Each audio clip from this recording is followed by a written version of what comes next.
어떤 위치에 있는지를 먼저 간단하게 말씀드리고 오늘 말씀 본문을 함께 나누려고 합니다. 22장부터가 로마서의 맨 마지막 단락입니다. 로마서는 크게 보면 전반부와 후반부로 나눌 수 있고요. 전반부가 1장부터 8장까지, 후반부가 9장부터 16장까지 이렇게 되어 있습니다. 전반부 내용은 다시 두 가지로 나눌 수 있는데 1장부터 4장은 이신칭의를 다루고 있습니다. 그러니까 믿음으로 구원받는다, 이 내용을 선포한 거고요.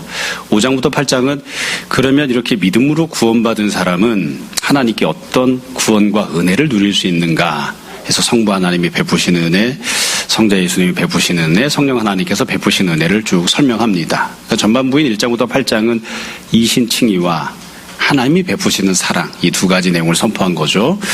후반부가 9장부터 끝장까지인데 후반부도 마찬가지 그런 구조로 되어 있습니다. 앞부분인 9장, 10장, 11장 이 부분은 다시 한 번 더 사도 바울이 이신칭의를 선포합니다. 그러니까 믿음으로 구원받는다, 이 내용을 설명한 거예요. 그리고 마지막 단락인 지금 12장부터는 그러면 믿음으로 구원받은 사람은 이제 어떻게 살아야 되는가, 그 삶에 대한 내용을 설명하고 또 선포하고 요구를 하면서 이웃을 사랑하며 살 것을 명령하는 내용이 들어있습니다. 그러니까 이 로마서 전체를 놓고 보면 전반부에서는 이신칭의와 하나님 베푸시는 사랑, 후반부에서는 이신칭의와 너희가 이웃을 사랑하며 살 것에 대해서 말씀하는 내용을 담고 있는 거죠. 이 12장 1절, 2절은 굉장히 유명한 내용입니다. 이 12장 1절과 2절이 이 후반부 내용이죠. 12장부터 끝장까지 어떤 내용이 들어있는지를 전체적인 주제를 제시하는 그런 역할을 하고 있습니다. 이제 본문을 보기 전에 먼저 12장부터 내용을 다시 한번 좀 더 말씀을 드리면 이제 이웃사랑에 대한 내용을 명령하고 요구를 할 것인데 사도 바울이 이웃을 몇 가지로 나눕니다. 가령 제일 처음에 나오는 사람들은 내 주변 옆에 있는 일반 사람들이에요. 그래서 이 일반 사람들에 대해서 어떻게 할 것인가. 두 번째로 나오는 것은 권력을 갖고 있는 자들, 국가를 향한 거예요. 그래서 국가를 향해서 어떻게 할 것인가. 그 다음에 마지막으로는 성도들을 향해 어떻게 할 것인가. 이런 순서로 쭉 본문을 전개를 해 나가고요. 또 이웃과 관련된 내용을 이야기할 때에는 좋은 이웃과 나쁜 이웃, 국가와 관련해서 이야기할 때에도 권력을 잘 사용하고 있는 그런 국가와 악하게 권력을 사용하고 있는 국가 권력, 그리고 신앙이 훌륭한 성도, 그렇지 못한 성도, 이런 식으로 나누어서 이웃들의 부류를 나누어서 그들에게 우리가 어떻게 행동하는 것이 이웃사랑인지를 쭉 설명하고 선포를 합니다. 그래서 이렇게 쭉 얘기를 들으시면, 지금까지 설명한 내용을 들으시면 이런저런 생각들을 하시겠습니다만, 사실 오늘날 우리가 삶을 살아가면서 만나게 되는 여러 관계들 중에 중요한 이웃과 관련된 관계들이 몇 가지가 생략이 돼 있어요. 그러니까 이웃사랑과 관련해서 요즘은 이제 명절 기간이니까 가족들에게는 어떻게 해야 되는가, 시부모님에게는 어떻게 해야 되는가, 며느리에게는 어떻게 해야 되는가, 이게 아마 이번 주간에 제일 심각한 문제겠죠. 제일 중요한 문제인데, 이 사도 바울은 이웃에 대한 얘기를 명령하면서 가족 간에 어떤 관계를 맺어야 되는지에 대해서는 한마디도 언급하지 않습니다. 또 우리가 일상의 삶을 살아가면서 또 제일 중요한 문제가 직장 생활이죠. 직장에 나가서 다른 사람들과 관계를 맺을 때 그 직장 관계에서 만나게 되는 이웃들에게는 어떻게 해야 되는가, 이런 내용에 대해서는 또 생략을 했어요. 그래서 개인적인 바람은 여기는 이제 원칙적인 내용들이 나오니까 가족들 안에서도 선한 가족이 있고 악한 가족이 있습니다. 또 직장 생활할 때에도 회사에 나가면 좋은 그런 동료와 악한 동료가 있습니다. 이런 사람들에 대해서 어떻게 행동해야 되는가, 이런 내용들도 우리가 보는 이 내용들을 기준 삼아서 조금 더 확장해서 적용하고 생각해 볼 수 있지 않을까 싶습니다. 자, 이제 오늘 본문 내용을 보려고 해요. 처음에 말씀드린 것처럼 1절과 2절은 전체적인 주제가 무엇인지를 설명합니다. 1절에 보면 이렇게 시작합니다. 그러므로 형제들아, 내가 하나님의 모든 자비하심으로 너희를 권하노니, 첫 번째 내용이에요. 너희 몸을 하나님이 기뻐하시는 거룩한 산 제물로 드리라. 이게 첫 번째입니다. 그러니까 이웃을 사랑한다고 하는 것은 도대체 어떤 것이냐? 간단해요. 몸을 하나님께 드리는 겁니다. 그러니까 몸이라고 하는 것은 하나님이 인신제사를 받으시는 건 아니잖아요. 우리 몸을 불태워 드린다든지 이런 게 아니니까 너의 육적인 생활을, 육체를 가지고 하는, 이 몸뚱아리를 가지고 하는 그런 생활을 어떻게 할 것인가, 하나님께 드리는 그런 행동을 하라. 그런 삶을 살라. 그러니까 몸으로, 육적인 행동과 실천으로 이웃을 사랑하는 그런 삶을 살아야 된다는 거죠. 쉽게 이야기하면 행동이 바뀌어야 된다는 겁니다. 살아가는 모습이 바뀌어야 된다는 그런 내용이에요. 두 번째는 이렇게 명령합니다. 2절에 보면 너희는 이 세대를 본받지 말고 지금 마음을 새롭게 함으로 변화를 받아. 그러니까 지금 두 번째는 마음과 관련된 내용이니까 이 세대를 본받지 말라는 것은 이 세대가 품고 있는 마음, 이 세대가 갖고 있는 생각을 따라가지 말라는 겁니다. 비록 이 세상 가운데서 살고 있지만 이 세상의 생각과 마음을 따라가지 말고 원래 너희가 그 가운데서 태어나서 성장해서 너희도 비슷한 마음을 품고 있지만 변화를 받아서 새로운 마음을 갖되 어떤 마음을 가져야 되느냐. 2절 끝에 보시면 하나님의 선하시고 기뻐하시고 온전하신 뜻, 하나님의 뜻이죠. 하나님의 뜻에 합당한 마음, 하나님이 가득한 마음, 하나님이 원하시는 뜻을 품는 그런 마음을 가지라. 지금 그렇게 명령합니다. 결국 이웃을 사랑한다고 하는 것은 마음이 바뀌는 거예요. 마음을 바꾸어서 세상에서 대하는 것과는 다르게 대하는 거죠. 내 옆에 있는 이웃을 볼 때에 세상 많은 사람들이 내 옆에 있는 이웃을 보는 마음이 있어요. 너는 그런 마음으로 보지 마라. 이 세상 사람들이 많이 내 옆에 있는 이웃을 평가하고 그들에게 대하는 행동들이 있어요. 너는 그런 모습으로 대하거나 행동하지 마라. 하나님이 원하시는 대로 하나님의 뜻대로 그들을 향하여 마음을 품고 그들을 향하여 대하는 행동을 하는 자가 되라. 그렇게 명령합니다. 사실 사도 바울이 이렇게 이야기할 때는 지금 갖고 있는 마음이나 지금 살아가는 삶의 모습 그대로 살아도 좋다 이런 뜻이 결코 아니죠. 바뀌고 변화해야 된다는 겁니다. 그래서 이 내용은 우리가 다 아는 대로 매우 부담스럽습니다. 행동도 바꿔야 되고 마음도 바꿔야 되니까요. 조금 뒤에 가면 말씀을 드리겠습니다만 우리가 다 아는 대로 행동은 쉽게 안 바뀝니다. 우리가 흔히 이야기하잖아요. 3살 버릇 80까지 간다고요. 3살 버릇 80까지 간다고요. 살면서 육적인 생활에서 제일 중요한 것 중에 하나가 먹는 거잖아요. 그렇죠? 먹는 거 3살 때 좋아했던 거 80살까지 좋아합니다. 잘 안 바뀌어요. 행동하는 것도 마찬가지예요. 그래서 이 명절이어서만 드리는 말씀이 아니라 가끔 제가 명절 때나 다른 때 늘 그렇게 말씀드리거든요. 그대가 나에게 주고 싶은 음식을 하지 말고 내가 원하는 음식을 좀 해달라. 몸에 좋은 것 말고 내가 맛있게 생각하는 것을 좀 해줬으면 좋겠다. 이렇게 이야기하면 안 바뀌어요. 잘 안 바뀝니다. 그래서 행동을 바꾸려면 몸뚱아리로 살아가는 삶의 모습을 바꾸려면 열심히 훈련해야 됩니다. 그러니까 사도 바울이 이야기하는 대로 자기를 쳐서 복종시키는 오랫동안 익숙해져 있는 우리가 다 잊어버려도 몸이 배운 건 잘 안 잊어버리거든요.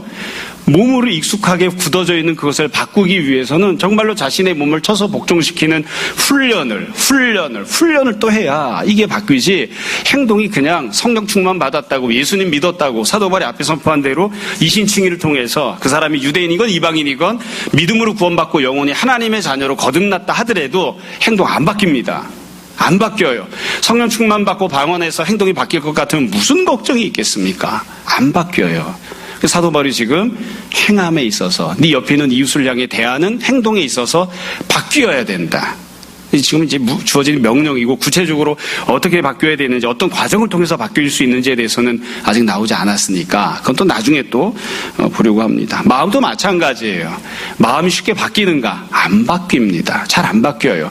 마음이 바뀌려면 지식이 주어져야 되고요. 내가 여지껏 몰랐던 새로운 사실들, 복음에 관한 진리, 지식이 주어져야 그래서 가치관이 바뀌어야 그래야 마음이 바뀌어요. 가만히 있으면 마음 안 바뀝니다. 성령 충만을 받아도 옛 마음 그대로 갖고 있는 경우가 얼마나 많은지 모릅니다. 그래서 우리가 지금 이 두 가지를 보려고 하는 거예요. 사도 바울이 이 두 가지를 가지고 계속 설명을 할 겁니다. 우리가 오늘 보려고 하는 12장 내용 안에서는 내 주변에 있는 다른 성도들 그리고 불신자인 이웃들을 향해서 어떻게 그들을 사랑해야 되는가 이 내용을 선포할 것인데 결국 사도 바울이 두 가지로 이야기하는 거예요. 하나는 그들에게 어떤 마음을 가질 것인가 또 하나는 그들에게 어떻게 행동할 것인가 이 두 가지를 사도 바울이 설명하고 또 명령하는 내용을 담고 있습니다. 자, 먼저 3절부터 보시면 이제 구체적인 명령들이 나오는데 우리가 오늘 이 12장 내용을 다 보는 것이 아닌지라 오늘 13절까지만 읽었죠. 13절까지는 내 주변에 있는 좋은 이웃인 옆에 있는 다른 성도에게 어떻게 행동해야 하는가 이 내용을 담고 있습니다. 14절부터는 악한 이웃인 불신자들에게 어떻게 행해야 될 것인가를 담고 있는데 뒷부분은 안 보고 오늘 13절까지만 볼 거예요. 자, 내 옆에 있는 함께 신앙생활하는 성도에게 어떻게 해야 되는가? 3절 이렇게 명령을 하죠. 내게 주신 은혜로 말미암아 너희 각 사람에게 말하노니 마땅히 생각할 그 이상의 생각을 품지 말고 오직 하나님께서 각 사람에게 나누어 주신 믿음의 분량대로 지혜롭게 생각하라. 이게 첫 번째 명령입니다. 지혜롭게 생각하라는 건데 지혜롭게 생각하라고 하는 것을 조금 다른 표현으로 바꾸면 마음을 바꾸라는 겁니다. 내 이웃과 관련해서 다른 옆에 있는 성도들과 관련해서 그들을 대하는 그들을 보는 마음을 바꾸어서 새로운 마음으로 그들을 보아야 된다. 그러니까 지혜로운 마음으로 지혜롭게 생각하라는 거예요. 그럼 도대체 어떤 게 지혜로운 생각이냐? 지금 요구하고 있는 마음이 있어요. 어떤 게 지혜로운 생각인가? 그 뒤에 보시면 4절에 제일 처음 이렇게 시작하죠. 우리가 한 몸에 많은 지체를 가졌다. 이게 지혜로운 생각입니다. 한 몸이라고 하는 건 우리가 동등하다는 거예요. 다 한 몸이에요. 예수 그리스도의 지체가 되었기 때문에 너도 그리스도에게 속해 있는 몸, 나도 그리스도에게 속해 있는 몸이에요. 남자건 여자건 유대인이건 이방인이건 부자건 가난하건 다 동등합니다. 한 몸이기 때문에 동등한 겁니다. 그래서 누가 높고 낮고 하지 않아요. 다 똑같이 주님 안에서 동등한 존재들이에요. 이것을 잘 생각해야 됩니다. 그래서 기본적으로 내가 옆에 있는 사람을 볼 때 저 사람이 주님의 몸, 나도 주님의 몸, 동등하다고 하는 그런 마음을 가져야 됩니다. 사실 이 부분과 관련해서 이야기를 하려고 하면 끝도 한도 없이 많이 이야기할 수 있을 것 같아요. 우리가 겉으로는 너와 내가 동등하다 이야기하지만 사실은 그렇지 않은 생각을 가질 때가 참 많거든요. 선재는 선재랑 나랑 동등하다고 생각해. 목사님이랑 감히? 동등하지 않아. 목사님 얘기하잖아. 동등하다고. 그렇지? 선재랑 선우랑 동등해 안 동등해? 아, 동등해. 적어도 재산분할만큼은 동등하다. 동등하다고요. 동등하다고 하는 생각을 가져야 되는데 이게 쉽지가 않아요. 여러 번 말씀드렸습니다만 종종 교회 안에서 여자는 남자보다 못하다 이런 관점이 있어요. 성경에서도 그렇게 이야기합니다. 그게 왜 생긴 거죠? 죄를 지어서 그렇습니다. 원래 하나님께서 남편과 아내를 창조하셨을 때는 동등하게 창조하셨어요. 동등한 존재로 창조하셨지만 하와가 죄를 지으면서 아담이 죄를 지으면서 하나님께서 부득이하게 참 높고 낮은 질서를 만드셔서 그래서 여자가 남자에게 모든 남자에게 복종할 필요는 없어요. 아내가 남편에게 복종하라고 명령하신 거예요. 그건 죄로 인하여 심판받은 상황에서 원래 하나님이 만드셨던 동등한 관계의 질서가 깨졌기 때문인 거예요. 그래서 기본적으로 예수님 믿으면 죄사함을 받잖아요. 그러니까 죄 때문에 생긴 이 뒤틀려진 질서는 당연히 회복이 되어야 되는 거죠. 그러니까 예수님 믿는 가정 안에서 남편과 아내는 동등한 겁니다. 그게 당연한 것이에요. 이게 제일 기본적으로 내 옆에 있는 사람을 향해서 갖는 생각이에요. 자, 그러면 동등하다는 것만 이야기하는가? 그게 아니라 실제로 얘기하려는 건 다른 거죠. 많은 지체를 가졌으니 모든 지체가 같은 기능을 가진 것이 아니니 이와 같이 우리 많은 사람이 그리스도 안에서 한 몸이 되어 서로 지체가 되었느니라. 사도 바울이 지금 이야기하는 건 실제로 이야기하고 싶은 건 요거예요. 지혜롭게 생각한다는 건 뭐냐? 우리가 다 각각 서로 다른 지체라고 하는 것을 생각하라는 겁니다. 각각 다른 지체다. 이거는 쉽게 이야기하면 너랑 나랑은 다르다는 겁니다. 다르다. 이게 참 우리가 보면 너무 기본적인 거 아니야? 라고 생각하지만 이 다르다라고 하는 것을 잘 생각하고 옆에 있는 사람을 대할 때 나와는 다른 존재로 대하는 그 마음을 품는 게 지혜롭게 생각을 품는 거예요. 저 사람과 나는 달라요. 하나님이 그렇게 만드셨어요. 아까 말씀드린 대로 남편과 아내는 달라요. 몸도 다르고요. 마음도 다르고요. 달라요. 동등하다고 해서 모든 게 똑같은 건 아닙니다. 갖고 있는 기능도 다르고요. 역할도 다르고요. 여러 양상이 많이 달라요. 그래서 옆에 있는 사람을 보면서 다르다고 하는 것을 인정하라는 거예요. 다르다고 하는 것을 인정하는 거. 다르다고 하는 것을 인정한다는 게 무슨 뜻이냐면 나 자신에게 적용하면 네가 모든 것을 다 할 수 있는 건 아니야. 네가 온전한 기준은 아니야. 옆에 있는 사람을 향해서 너랑 똑같을 것을 요구하지 마라 이거예요. 네 옆에 있는 사람이 무언가를 느낄 때 감정적으로 반응을 할 때 너는 안 그런데 왜 네 옆에 있는 사람은 그러냐고 너를 기준으로 옆에 있는 사람을 폄하하거나 옆에 있는 사람을 평가하거나 하지 마라. 너랑 그 사람은 달라. 애당초 하나님이 그렇게 다르게 만드셨다. 그렇게 그렇게 지금 말씀하시는 거예요. 그래서 내가 옆에 있는 이웃을 사랑한다고 하는 건 뭐냐면 이게 아무것도 아닌 것처럼 보이지만 이게 지금 제일 중요한 첫 번째 모습이거든요. 이웃을 사랑하는 것은 네 옆에 있는 사람이 너와 동등하지만 매우 다른 존재라고 하는 것을 인정하는 겁니다. 옆에 있는 사람한테 나랑 똑같이 해. 이렇게 요구하면 안 되는 거예요. 나랑 똑같이 느껴. 나랑 똑같이 행동해. 이렇게 요구하면 안 되는 거예요. 그게 이웃 사랑의 제일 중요한 첫 번째 출발점인 거죠. 이게 지금 사도 바울이 이야기하는 거예요. 그리고 나서 그 뒤에 다시 생각을 바꾸라는 것과 관련해 6절부터 8절에 이렇게 설명을 하죠. 우리에게 주신 은혜대로 받은 은사가 각각 다르다.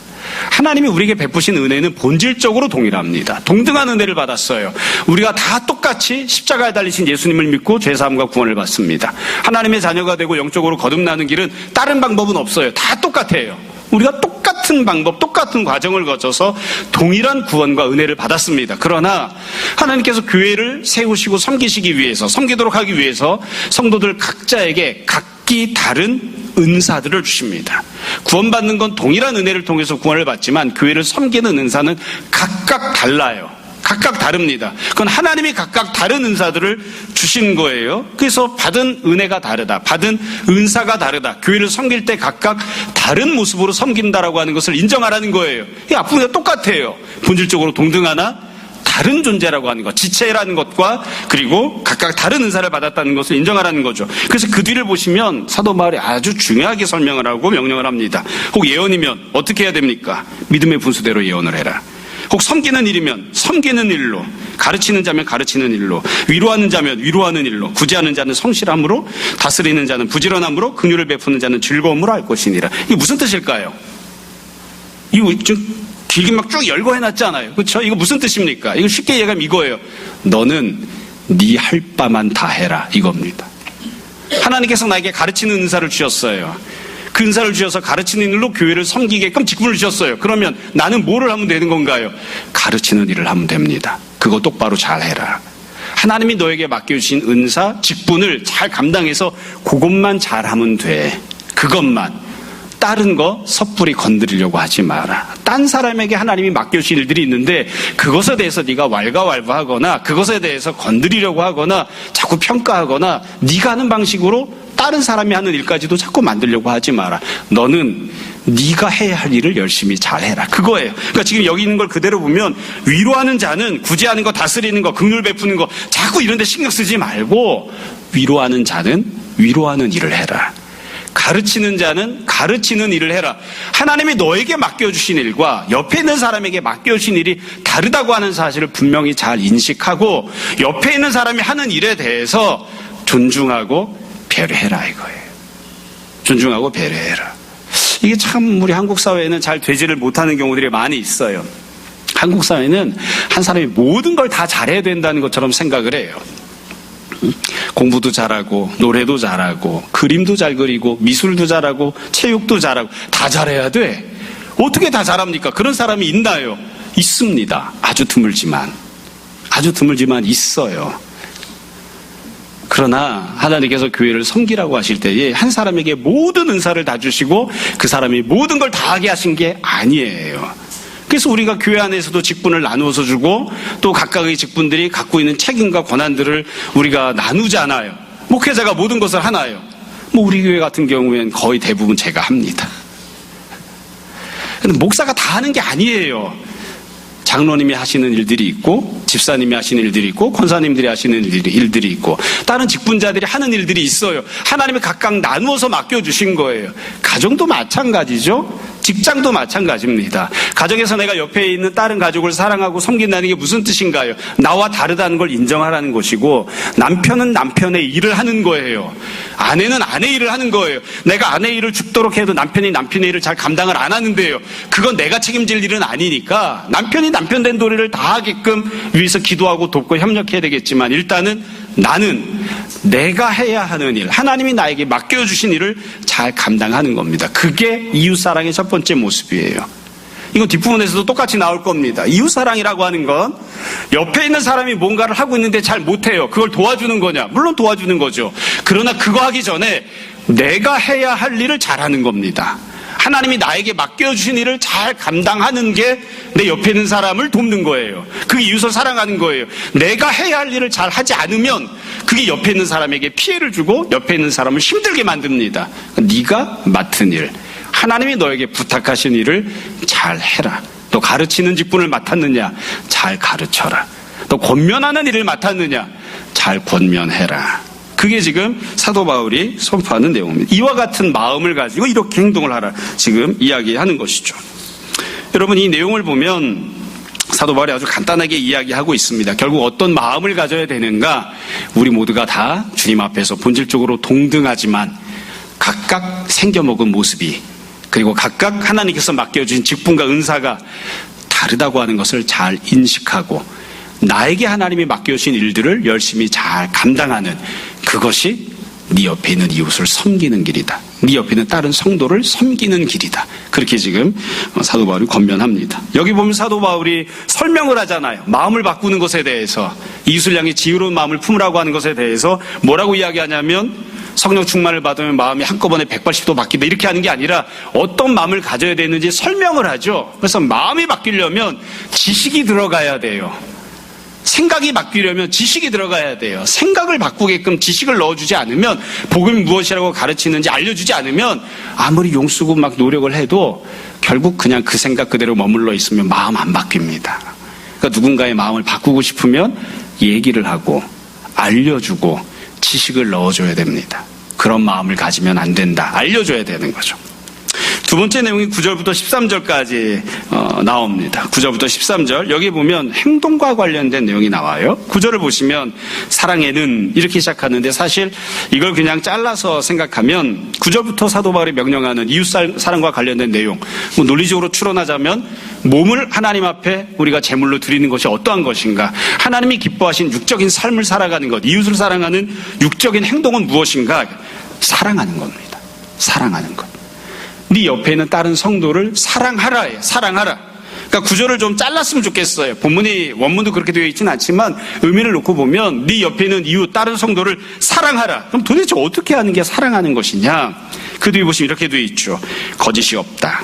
악을 미워하고 선에 속하라. 거짓이 있으면 안 되고 악을 미워하고 선에 속해야 됩니다. 이게 이웃을 사랑하는 거예요.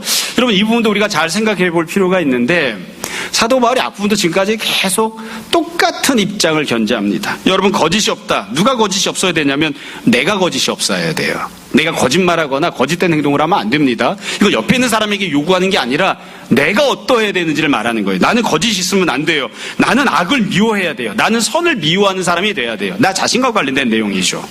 나 자신과 관련된 내용. 이게 왜 이웃사랑과 관련된 내용일까요? 간단합니다.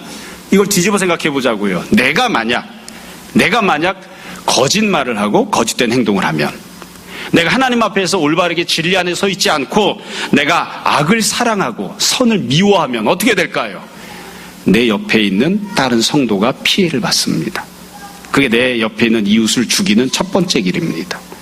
내가 하나님 앞에 온전한 모습으로 서 있어야 되는 거예요. 내가 하나님 앞에 온전히 서 있어야, 그래야 내 옆에 있는 이웃을 사랑하는 모습이 되는 겁니다. 이건 부부 간에도 그렇고요, 부모와 자녀 간에도 그렇고, 회사에서도 마찬가지입니다. 이 교회 안에서 뭐 당연한 것이고요. 남편이 아내에게 거짓말을 하지 않아야, 남편이 아내 모르게 속임수를 쓰는 일이 없어야, 남편이 진리에 속해 있는 자가 되어야, 그래야 아내를 사랑하고 섬기는 거예요. 만약 남편이 거짓말을 하면, 남편이 악을 사랑하면, 남편이 만약에 진리에 속해 있지 않고 선을 미워하면 어떻게 될까요? 제일 고통당하는 게 누굴까요? 물론 자기 자신이겠죠. 그러나 함께 더불어 생활하고 있는, 공동체를 이루고 있는 배우자가 제일 힘들죠. 힘듭니다. 부모가 자녀에게 어떻게 해야 되나요? 부모가 자녀에게 거짓말을 하면 안 돼요. 악을 행하면 안 돼요. 진리에 속해 있어야 돼요. 부모가 신앙 안에 온전히 서 있지 않으면 제일 고통당하는 게 누굴까요? 부모 밑에서 부모가 하라는 대로 따라가야 되는 자녀가 힘든 거예요. 미칠 지경이죠. 부모를 바꿔치울 수도 없고. 이건 뭐 우리가 다 알잖아요. 그렇죠? 우리가 다 이 명절 기간에 평안하게 지내기를 원합니다. 선우도 선재도 평안하게 지내기를 원하지? 엄마 아빠가 싸우면 어떻게 돼? 누가 제일 힘들지? 엄마 아빠가 제일 힘들지. 그러나 나와야 될 용돈도 안 나오고, 밥을 먹어야 되는데 반찬도 참 어렵고, 반찬을 달라고 해야 되나 말아야 되나, 부모가 싸우면 애들 참 힘듭니다. 애들 힘들어요.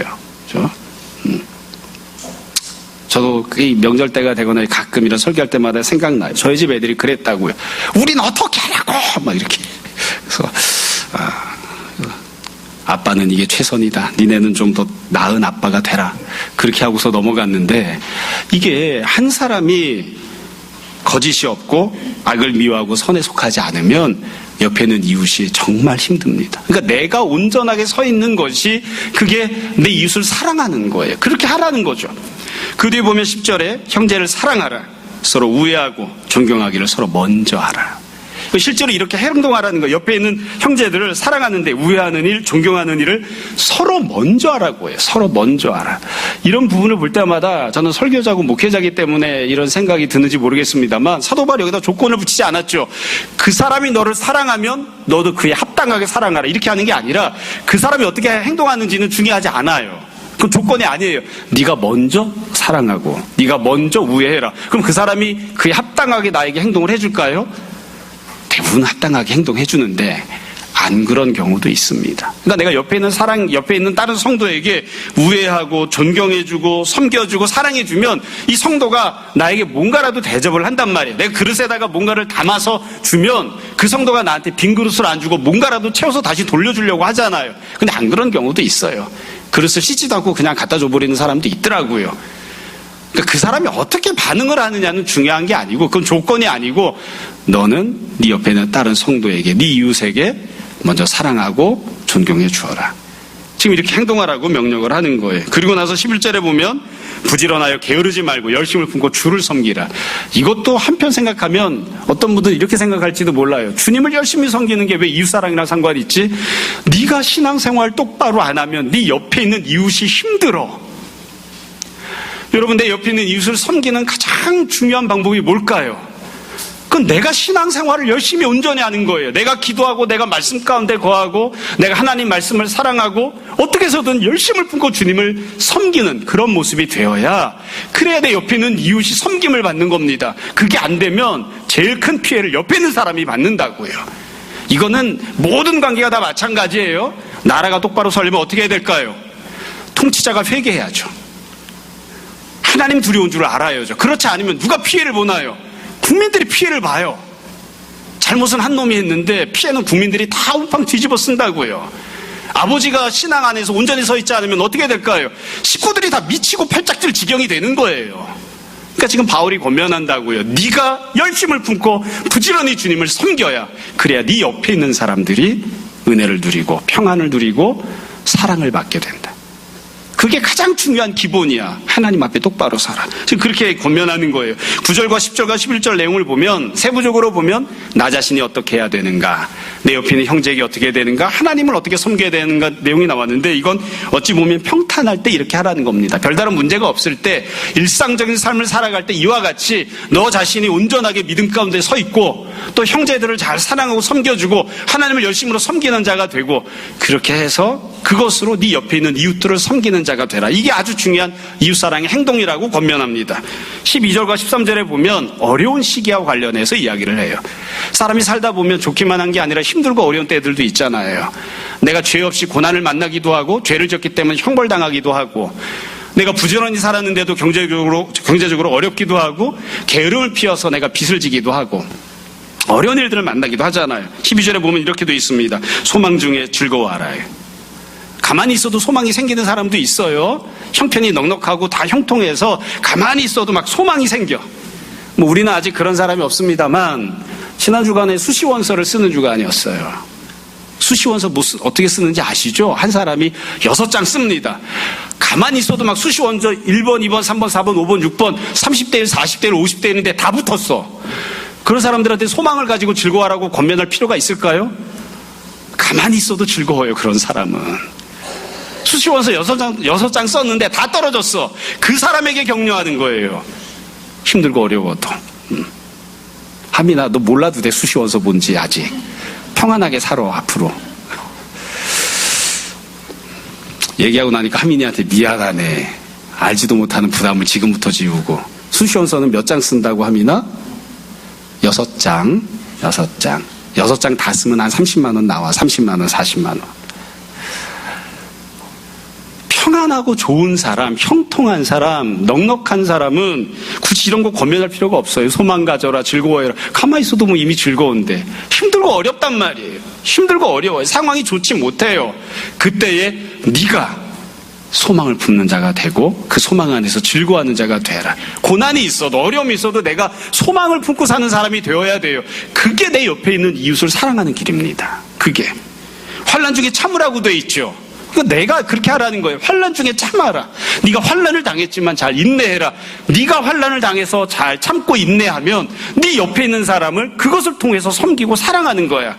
그리고 기도에 항상 힘쓰라. 힘들고 어려울 때에, 고난을 당했을 때에 가서 그냥 술 많이 퍼마시고 술취정이나 하고 내 인생은 망했어 이러고서는 그렇게 풀지 말고 주님 앞에 찾아 나와서 기도해라. 기도하고 주님을 섬기는 모습으로 고난을 이기라는 거예요. 그게 나 자신이 잘 되는 길이기도 하지만 그게 바로 옆에 있는 이웃을 사랑하는 길입니다. 그리고 나서 13절에 보면 이렇게 다시 명령하죠. 성도들의 쓸 것을 공급하며. 옆에 있는 사람이 쓸 게 많이 있으면 굳이 공급할 필요가 있을까요? 없다고요. 그렇죠? 연봉 3천짜리가 연봉 1억 5천짜리를 도와줄 필요는 없잖아요. 그냥 뭐 이렇게 선물을 주거나 이럴 수는 있지만 옆에 있는 성도들의 쓸 것을 공급하라. 옆에 있는 성도가 쓸 게 없는 거예요. 환난 중에 있을 때, 고통 중에 있을 때 그 사람이 필요한 것을 채워줘요. 손 대접하기를 힘들어. 손님이라고 하는 건 그냥 뭐 왔다 갔다 노는 사람이 아니라 물론 그런 손님도 여기 포함되지만 전도하러 다니면서 먹을 것이 없고 잠잘 곳이 없는 그런 손님들을 그들이 필요한 것들, 그들에게 기본적으로 요청되는 것들을 채워주어서 그들을 돕는 자가 되라. 그렇게 명령하는 거죠. 그래서 지금 이 12절과 13절을 보면 어떤 행동들을 이야기하냐면 힘들고 어려운 고난을 당했을 때, 힘들고 어려운 고난을 만났을 때, 환난을 만났을 때 너 자신이 그것을 믿음으로 잘 이겨내는 사람이 되고 그게 네 이웃을 섬기는 것이라는 걸 잘 생각하고 그리고 환난과 고난을 만난 네 옆에 있는 다른 성도들, 다른 형제들 필요한 것들을 공급해주고 채워주는 자가 되라. 그렇게 권면하고 명령을 합니다. 사도 바울이 이야기하는 걸 보면 아주 간단한 것 같아요. 사도 바울은 똑같은 얘기를 반복하죠. 무엇이 이웃을 사랑하고 섬기는 것인가? 그러면서 바울은 두 가지를 이야기합니다. 하나는 마음이 바뀌는 거예요. 마음이. 생각이 변하는 겁니다. 또 하나는 행동이 바뀌는 겁니다. 이 두 가지가 이웃을 사랑하는 것이다. 그렇게 이야기를 하고 이 두 가지를 이야기하면서 마음가짐과 관련해서 행동과 관련해서도 다 똑같이 이야기합니다. 너 자신이 주님 앞에 온전히 서 있는 자가 되라. 그게 네 이웃을 섬기는 길이다. 또한 힘겹고 어려운 상황 속에 있는 네 옆에 있는 다른 사람들, 또 무언가를 감당하는 사람들, 그들에게 마땅히 주어야 할 존경과 배려를, 그들에게 공급하고 채워주어야 될 도움을 그들에게 공급해주고 주는 자가 되라. 그게 옆에 있는 이웃을, 성도를 사랑하는 길이다. 사도 바울이 이렇게 권면하고 명령을 합니다. 자, 우리가 오늘 보려고 하는 본문은 여기까지입니다. 처음부터도 말씀드렸습니다만 이 본문 내용들은 본문이 어렵지는 않습니다.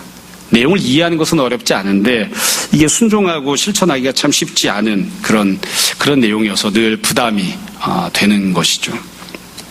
여러분, 우리가 이웃을 사랑하는 데 있어서, 성도들을 사랑하는 데 있어서 잘 되지 않을 때 어떤 부분에서 무엇이 문제가 되어서 이웃을 잘 섬기지 못하는가, 성도들 간에 불화가 생기는가, 옆에 있는 성도를 내가 왜 잘 돕지 못하는가, 사랑하지 못하는가 하면 이것을 한번 생각해 봤으면 좋겠습니다.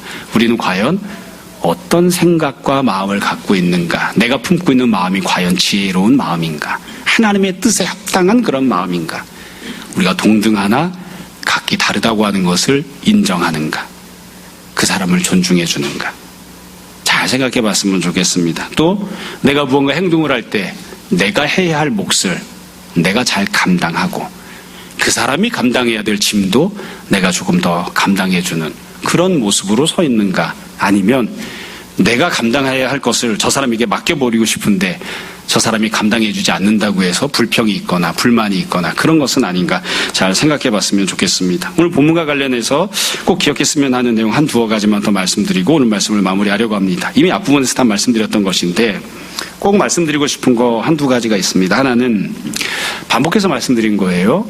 여기서 사도 바울이 이야기하고 있는 모든 내용은 단순한 지식이 아니라 명령입니다. 무슨 말이냐면 예수님 믿고 믿음으로 구원받고 성령 충만 받으면 당연히 이런 삶을 살게 된다. 아닙니다. 아니에요. 예수님 믿고 구원받았음에도 불구하고 하나님의 자녀가 되었음에도 불구하고 이런 마음, 이런 행동으로 당연한 듯이 바뀌는 게 아닙니다. 안 바뀔 수도 있습니다. 그러니까 우리가 늘 그것 때문에 고민스러워 하잖아요. 나는 예수님을 사랑하는데 왜 옆에 있는 사람을 향해서는 나보다 열등한 존재라는 생각이 자꾸 바뀌지가 않을까. 그래서 막 고민을 하잖아요. 노력해야 돼요. 훈련해야 됩니다. 바꿔야 됩니다. 세상 사람들이 다 뭐라고 이야기해도 나는 그렇지 않은 생각을 가져야 돼요. 바울이 하는 식으로 이야기하면 이런 거죠. 세상 모든 사람들은 교회 안에 있는 사람들을 경제적 기준으로 평가를 해요. 학력을 기준으로 평가를 해요. 사회적 신분을 가지고 평가해요. 근데 나는 예수님 믿는 사람이니까 내 옆에 있는 다른 성도를 그런 것들로 평가하지 않고 나와 동등하다고 여기는 거예요. 세상 사람과 다른 마음을 가져야 되는 거죠. 이거 노력해야 되고요. 당연한 게 아닙니다. 함께 세상에서 살아가고 있는 사람들 중에 100명 중에 우리나라가 만약 기독교 인구가 한 20% 된다고 치면 100명 중에 80명이 내 옆에 있는 사람을 아유 저런 못난 놈 이렇게 볼 때에 나는 80명과 다르게 저 사람이 나와 동등한 하나님의 자녀라고 보는 생각을 가져야 돼요. 이건 당연하게 생기지 않습니다. 노력해야 됩니다. 훈련하고 그렇게 대하는 또 그렇게 마음을 가지려고 참 부단히 노력해야 하는 그런 모습입니다. 두 번째는 여기 나오는 명령들의 사도 바울이 명시적으로 이야기하지 않았지만 중요한 전제가 하나 깔려 있습니다. 그 전제는 뭐냐면 이웃과 더불어 공동체를 이루고 살아가지 않으면 이 명령은 순종할 수 없습니다. 만약에 내가 산속에 들어가서 수도원 짓고 거기 들어가서 아침부터 저녁까지 금식하고 날마다 기도만 하고 살면 안에는 전제가 되어 있는 게 하나가 있어요. 신앙생활은 공동체가 하는 겁니다. 함께 더불어 옆에 있는 다른 성도와 지내라는 거죠. 네가 다른 성도와 함께 지내지 않으면 이 명령이 어떻게 순종하겠어요? 사실 여러분 제일 속편한 건 무엇일까요? 신앙생활하면서 이웃을 사랑하라, 성도를 섬겨라 이런 거에서 부담 없이 제일 속편하게 지내는 건 뭘까요? 1년 365일 한 번도 옆에 있는 사람에게 관심 두지 않고 한 번도 연락하지 않고 나만 혼자 예배드리고 나만 혼자 신앙생활하면 정말 편안합니다. 정말 편안합니다. 이게 참 여기 아직 이런 저기에게 선제나 선우가 있고 이게 참 예슬이 예준이 있는 데서 이런 얘기하기는 좀 미안하지만 결혼 안 하고 혼자 사는 게 훨씬 신간 편해. 귀찮게 하는 인간도 없고 내가 그 사람한테 뭐 맞춰줄 일도 없고 그 사람 배려할 일도 없고 밥 먹으면서 먹었는지 안 먹었는지 내가 신경 쓸 사람도 없고 그냥 나만 혼자 지내면 되는데 그게 훨씬 더 편하네. 그래서 우리가 이 명령에 순종하려고 하면 옆에 있는 사람과 같이 지내야 돼요. 공동체를 이루고 있어야 돼요. 공동체를 이루고 있지 않으면 이 명령에 순종할 방법이 없어요. 그래서 항상 보면 구질구질한 사람들은 누구냐면 이 말씀대로 순종하겠다고 옆에 있는 사람과 부대끼면서 사는 사람은 항상 구질구질해요. 고고한 사람은 누구냐면 혼자 산속에 들어가서 기도하는 사람이야. 늘 주님을 사랑하고 있는 것 같고 고고하고 죄도 안 지는 것 같은데 그 사람은 이 명령에 순종할 방법이 없어요. 그런 기회도 없고 주님은 그래서 그걸 원하지 않는 거예요. 가끔씩 따로 그냥 혼자 골방에 들어가서 기도하는 일이 필요할지는 모르지만 성경에서 이야기하는 건 너 혼자 광야에 나가서 골방에 들어가서 고고하고 도도한 흠과 티가 없는 신앙생활을 하고 늘 주님만 365일 묵상하고 기도하고 살아라. 그걸 원하지 않아요. 그렇게 명령하지 않아요. 가서 구질구질하게 살라고 하는 거예요. 네 옆에 구질구질한 사람이 붙어있고 구질구질한 자녀들이 있고 그래도 그들을 사랑하고 섬기며 살라. 그렇게 말씀하시는 겁니다. 그래서 옆에 있는 사람들 같이 보내는 것, 같이 지내는 것을 우리가 늘 중요하게 생각해야 됩니다. 세 번째는 지금 여기서 주어지고 있는 명령이 어떤 수준의 명령인지를 잘 생각했으면 좋겠습니다. 여기 나오는 명령들은 십계명보다 훨씬 더 고상하죠. 도둑질하지 마라, 간음하지 마라, 살인하지 말라 이것보다 훨씬 더 높은 수준입니다. 그러나 우리가 동시에 꼭 생각해야 될 점이 있습니다. 예수님께서 명령하실 땐 자기를 부인하고 자기 십자가를 감당해 주라고 하셨습니다. 근데 바울은 지금 로마서를 쓰면서 그렇게까지 요구하진 않습니다. 여기서 나오는 거 생각을 바꾸는 거, 행동을 바꾸는 거 매우 힘들고 어려운 일이지만 생각을 바꾸고 행동을 이 정도 바꿨다고 해서 우리가 자기를 부인하고 자기 십자가를 져줬다고 이야기할 수 있나요? 그렇진 않잖아요. 그러니까 이게 순종하기 어려운 내용이긴 하지만 이렇게 순종하는 것이 이것만으로 우리가 주님이 원하시는 이웃사랑을 다 했다 이렇게 말할 수는 없어요. 그러니까 일단 여기까지 올라오고 여기까지 올라온 다음에는 그 다음 단계로 또 올라가고 그걸 바라봐야 되는 거죠. 불행하게도 안타깝게도 로마 교회는 여기까지 못 올라왔기 때문에 사도 바울이 지금 중간치를 이야기하고 있는 거예요. 이웃사랑과 관련해서 주님이 원하시는 어떤 높은 수준의 단계를 사닥다리로 표현한다면 자기를 부인하고 자기 십자가를 감당하는 게 저 맨 꼭대기 있으면 지금은 사다리에서 한 2개나 3개쯤 올라온 것까지 여기까지 올라오라고 지금 권면하는 그런 내용을 지금 사도 바울이 명령하고 있는 겁니다. 그러니까 우리가 이런 것들을 항상 생각했으면 좋겠어요. 바울이 서신서를 쓸 때에 이 편지를 받는 교회들이 항상 신앙에 문제가 있고 수준이 낮아서 사도 바울이 높은 진리가 무엇인지 알고 있지만 그걸 다 권면할 수가 없었습니다. 지금 뭐 더하기 빼기도 안 되는 사람들한테 곱하기 나누기 미적분을 이야기해서 무슨 소용이 있겠어요. 그러니까 원래는 미적분까지 다 가야 되는데 지금 더하기 빼기만 간신히 얘기하고 있는 거예요. 우리가 항상 이것도 기억을 했으면 좋겠습니다. 마지막으로 한 가지만 더 말씀드리겠습니다. 가난한 사람도 부자인 성도를 얼마든지 섬길 수 있고 가난한 성도도 부자인 성도의 짐을 같이 나눠질 수 있습니다. 물론 우리가 부자인 성도를 가난한 성도가 돈으로 도와주면서 뭘 할 수는 없겠죠. 많이 못 배운 성도도 많이 배운 성도와 동등한 성도이기 때문에 여러 면에서 많이 배운 성도들의 부족한 부분을 채워주거나 도와줄 수 있습니다. 예전에 그랬던 적이 있었거든요. 제가 전도사 처음 갔을 때 교회 장로님이 사업을 크게 하시는 분이었어요. 뭐 회사가 막 여러 개 있어요. 그룹이라고 부르진 않지만 거의 준 그룹 이렇게 됐었는데 그 장로님 앞에서 아무도 장로님에게 뭔가를 사서 드리지는 못해요. 그분보다 부자가 없으니까. 제가 그분 칼국수 사드렸습니다. 칼국수는 사줄 수 있잖아요. 칼국수는. 교회에서 간식으로 나눠준 거 떡 2개 나왔는데 떡 하나는 제가 싸서 그분 드렸어요. 받아가시더라고요. 돈이 없어서 받아가는 건 아니잖아요. 내가 그 사람에게 항상 신라호텔 뷔페를 제공해야만 그래야만 그 사람을 섬기는 게 아니라 내 옆에 있는 다른 성도에게 무엇라도 조금씩 챙겨주면 그건 얼마든지 우리가 할 수 있습니다. 우리가 마음가짐을 내 옆에 있는 성도를 사랑하고 내가 무엇이라도 조금이라도 나눠 갖고 그 사람이 부담하고 있는 짐을 조금이라도 내가 지어주려고 하는, 감당해 주려고 하는 그런 마음을 가지면 우리가 다 주님 안에서 동등한 존재들이기 때문에 각기 모양은 다르지만 어떻게든 옆에 있는 사람들 돕고 사랑하며 살 수 있습니다. 그러니까 나는 가난해서 안 돼, 나는 못생겨서 안 돼, 나는 키가 170이 안 돼, 뭐 이런 얘기 하지 말고 옆에 있는 이웃을, 옆에 있는 성도들을 사랑하고 섬기고 그러면서 살 수 있었으면 좋겠습니다. 모쪼록 이게 정말 너무 부담스러운 결론이에요. 명절입니다. 왼수 같은 가족이 기다릴 수도 있고 사랑스러운 가족이 기다릴 수도 있습니다. 내가 아무리 잘해줘도 쿠사리를 들을 수도 있고 또 내가 아무리 잘해줘도 보답이 없을 수도 있습니다. 내 옆에 있는 다른 성도, 내 옆에 있는 다른 가족들을 사랑하고 섬기고 그래서 주님의 빛을 드러내는 우리 모두가 다 되기를 주님 이름으로 축원합니다. 잠시 기도하겠습니다. 오늘 말씀을 정돈해 보십시오. 이 시간 우리 잠시 회개와 결단의 기도합시다. 기도하겠습니다.